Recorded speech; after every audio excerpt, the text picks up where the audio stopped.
रात के करीब 9 बजे थे। गणेशपुरा गांव, जो दिन में भी सुनसान लगता था, इस रात अजीब सी खामोशी में डूबा हुआ था।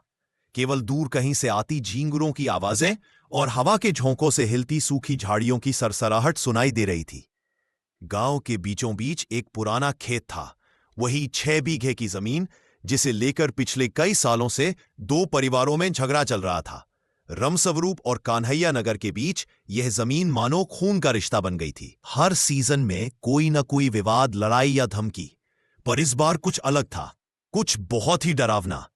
रविवार की सुबह गांव के लोग खेतों की ओर गए तो देखा जमीन पर खून के निशान थे, गिरे हुए कपड़े, टूटी चप्पलें और गाड़ी के टायरों के निशान।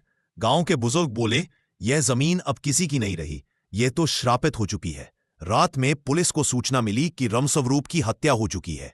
महेंद्र नगर, जितेंद्र नगर और 3 औरतों सहित 14 लोगों के खिलाफ केस दर्ज हुआ। जब पुलिस टीम सबूत ढूंढने खेत पर पहुंची तो उन्होंने देखा जमीन गीली की, जैसे किसी ने अभी अभी वहां खुदाई की हो।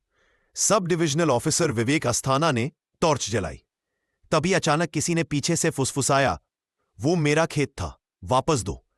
सबने पलटकर देखा, कोई नहीं था। सिपाही ने डरते हुए कहा, सर हवा होगी। लेकिन विवेक अस्थाना के चेहरे पर पसीना था, क्योंकि फुसफुसाहट उनके बिल्कुल कान के पास सुनाई दी थी।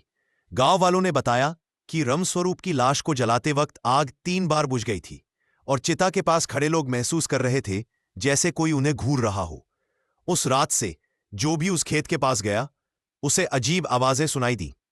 कभी धरती वापस दो की पुकार, कभी किसी के कराहने की, और फिर शुरू हुआ मौतों का सिलसिला।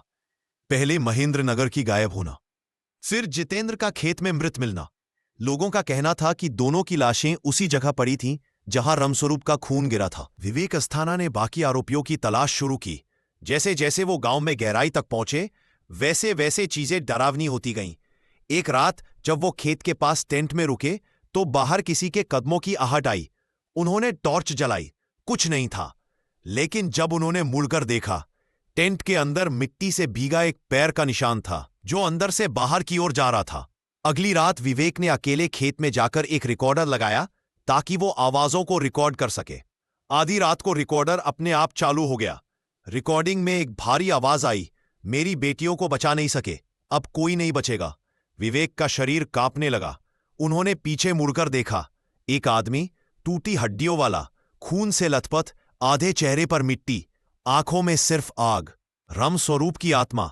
वो बोला, न्याय अधूरा है अधिकारी साहब, और हवा में विलीन हो गया। अगले दिन सुबह विवेक खेत के पास बेहोश मिले। रिकॉर्डर में वही आवाज बार बार दोहराई जा रही थी, न्याय अधूरा है।